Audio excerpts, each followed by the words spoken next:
muito boa tarde para você. Está começando o Globo Esporte. Hoje tem muita coisa. Daqui a pouco vamos falar do show de boxe entre o Whindersson Nunes e Popó e uma baleia também que apareceu lá no meio da etapa do Mundial de Surf e, claro, gols pelos estaduais, Olimpíadas de Inverno, Seleção Brasileira, que joga amanhã contra o Paraguai. Mas eu começo falando de Campeonato Carioca porque o Fluminense venceu a primeira do ano. Na parada técnica, aos 20 do segundo tempo, a substituição. O John Arias já está entrando no lugar do André, camisa 7, fazendo sua estreia na temporada, o John Arias. E o 2022 de John Arias não tinha como ter começado melhor. Arias é o pai da criança, foi ele que botou lá dentro. O mais importante é isso. Saímos daqui com uma vitória que dá uma moral legal, confiança e tira um pouco do peso do primeiro jogo. Depois da derrota na primeira rodada do Carioca, o Fluminense entrou em campo pressionado. E durante todo o primeiro tempo conseguia chegar na área do Madureira, mas não assustava. Madureira incomodou com o Rafinha. Trabalhou, virou na esquerda para a Rafinha, hora da área, colocou, salvou o goleiro Marcos Felipe. E a melhor chance do Fluminense no primeiro tempo foi do Cristiano. O técnico Abel Braga voltou para o segundo tempo com Natan no lugar do Iago Felipe. O time melhorou.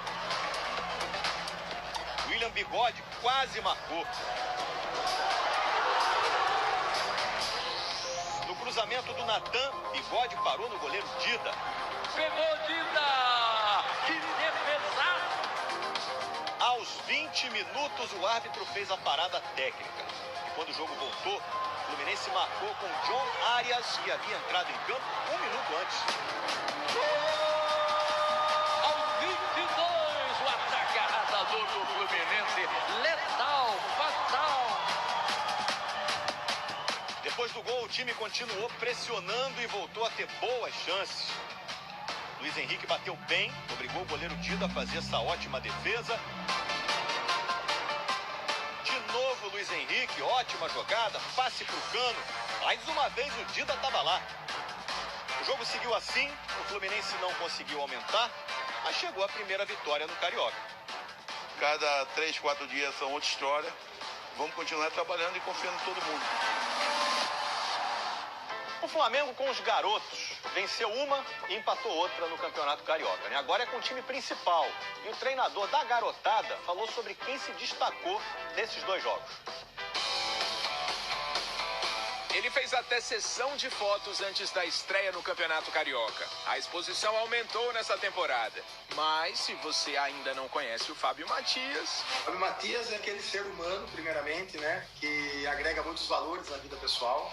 Ele é o técnico do time sub-20 do Flamengo, responsável pela molecada que estava jogando enquanto o time principal fazia a pré-temporada. Eu gosto desse futebol gostoso, prazeroso, vistoso, que você consegue enxergar a equipe jogando, a equipe propondo. Foi com essa mentalidade que em 2020 o Internacional do Fábio Matias conquistou a Copinha. Mas no sábado o futebol do Flamengo não foi dos mais vistosos. 0-0 com Volta Redonda, fora de casa. A missão do Fábio Matias era essa, comandar o Flamengo nas duas primeiras partidas da temporada. Daqui em diante, o português Paulo Souza assume a área técnica.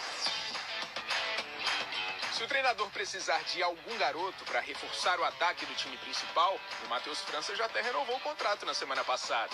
Só 17 anos de idade e multa rescisória de 100 milhões de euros, mais de 600 milhões de reais, para uma possível transferência internacional.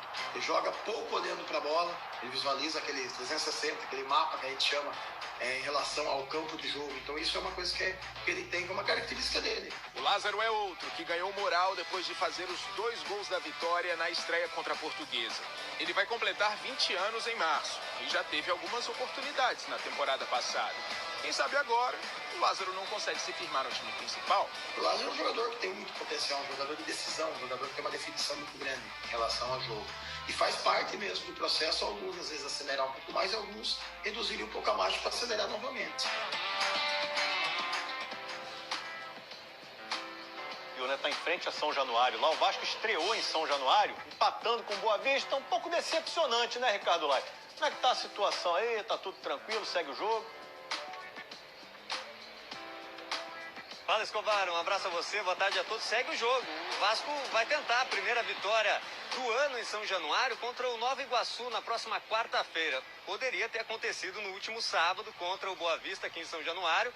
O time vencia a partida com o gol do Raniel, o segundo gol dele em 2 jogos com a camisa do Vasco, depois da assistência do Nenê. Mas o Boa Vista empatou aos 38 minutos do segundo tempo com o Vandinho, numa jogada em que o Galarza não conseguiu evitar o cruzamento. Aliás, o paraguaio entrou no segundo tempo, assim como o Getúlio e o Matheus Barbosa, que estrearam pelo Vasco. E o técnico Zé Ricardo viu o time ansioso diante da torcida e prometeu evolução para quarta-feira, Escobar. A pressão é muito grande aí no Vasco, né? Tem que ter calma mesmo para trabalhar. Obrigado, Ricardo Laio. Um grande abraço para você.